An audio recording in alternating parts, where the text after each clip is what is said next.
Assalamualaikum warahmatullahi wabarakatuh. Halo, salam kenal semuanya. Perkenalkan, nama saya Sekila Dinata, biasa dipanggil Kila. Kila berasal dari kelas PASI E7 dan bersekolah di satu kota Bukit Tinggi. Baik, di sini Kila akan menjelaskan tentang dampak sosial informatika. Berbicara mengenai dampak, bahwasanya dampak tersebut terbagi menjadi dua. Yang pertama, dampak positif atau sesuatu yang mengakibatkan ke hal yang baik. Yang kedua, dampak negatif atau sesuatu yang mengakibatkan lebih ke hal yang buruk. Di dalam dunia teknologi atau informatika, tentunya banyak sekali dampak sosial yang terjadi di berbagai bidang dalam kehidupan kita. Baik itu pada bidang pendidikan, bidang politik, bidang hukum, bidang kuliner, maupun bidang kesehatan, dan masih banyak lagi.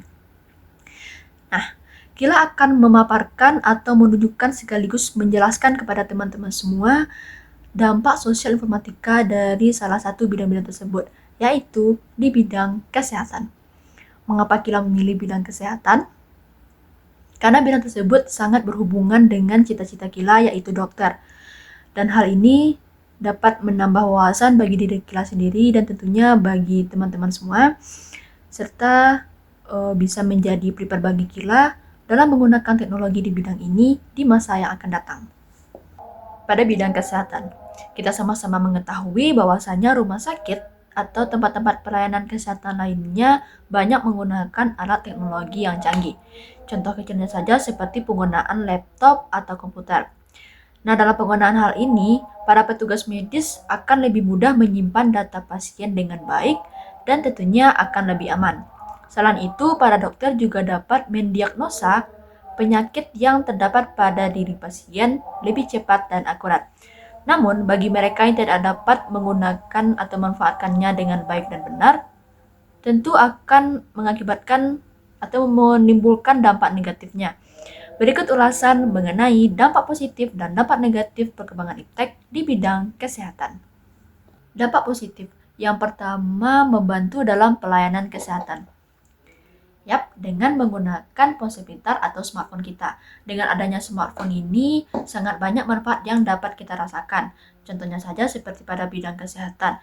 Para pasien dapat mengakses dengan cepat dan mudah untuk mendapatkan pelayanan kesehatan.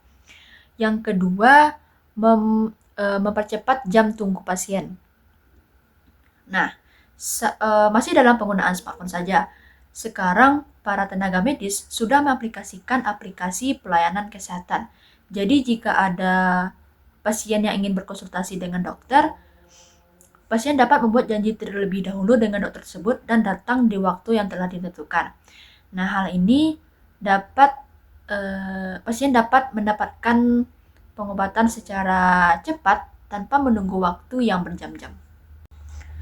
Yang ketiga, membantu diagnosa dokter. Biasanya, para dokter jika memeriksa pasien itu akan membutuhkan waktu yang sedikit lebih lama. Nah, karena sekarang iptek sudah berkembang dan mempunyai alat teknologi yang semakin canggih, para dokter dapat mendiagnosa penyakit apa yang terdapat dalam tubuh pasien. Sehingga pengobatan dan penanganan seperti apa yang diperlukan oleh pasien, para dokter dapat menuliskan daftar obat secara cepat. Yang keempat, penyimpanan data pasien lebih mudah. Nah, seperti yang kita bahas dari awal tadi, bahwasanya dengan menggunakan laptop atau komputer, para petugas medis dapat menyimpan data pasien tersebut dengan rapi dan baik, sehingga memudahkan para petugas medis untuk mencari dan menyimpan kembali data pasien tersebut.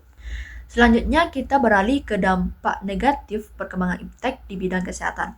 Yang pertama, mengganggu penglihatan. Karena di dalam smartphone ini terdapat paparan sinar biru yang dapat memicu sel-sel fotoreseptor dalam mata kita, sehingga jika kita menggunakannya terlalu sering dan terlalu lama, itu akan merusak penglihatan mata kita. Yang kedua, munculnya ketergantungan. Nah, masih dalam penggunaan smartphone, contohnya saja, dalam smartphone ini terdapat ikon-ikon yang sangat menarik, sehingga sangat sulit terlepas oleh para penggunanya. Hal ini dapat mengganggu aktivitas manusia seperti kurang bergerak atau kurang berolahraga yang dapat memicu penyakit dalam tubuh manusia. Yang ketiga, maraknya penyakit kanker. Nah, ini berhubungan dengan alat teknologi yang digunakan dalam rumah sakit. yaitu pada alat kesehatan yang mengandung zat radioaktif yang dapat memicu sel-sel kanker yang terdapat di dalam tubuh manusia. Yang keempat, isu lingkungan. Ya, ini berhubungan dengan pembuangan limbah hasil industri farmasi yang tidak diatur dan dibuang secara sembarangan.